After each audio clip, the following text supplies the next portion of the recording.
Hello friends, কেমন আছো সকলে? আশা করি ভালো আছো, আমিও ভালো আছি। অনেক দিন পর চলে আসলাম খাওয়ার ভিডিও নিয়ে। তো আজকের খাওয়ার ভিডিওতে কী রয়েছে দেখো।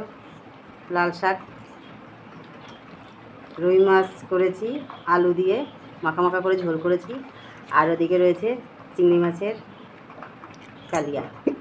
চিংড়ি মাছের কালিয়াটা করেছি আর ছোট্ট ছোট্ট করে আলু কেটেছি। আলু কেটে একদম কষা কষা করে করেছি, টেস্টি করে, হেভি টেস্টি হয়েছে। তো চলো আর কথা না বাড়িয়ে খাওয়াটা স্টার্ট করি।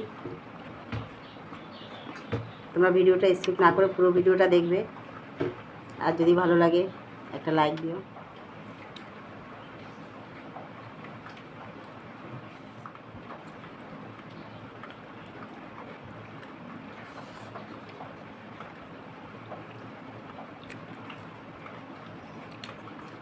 অনেকদিন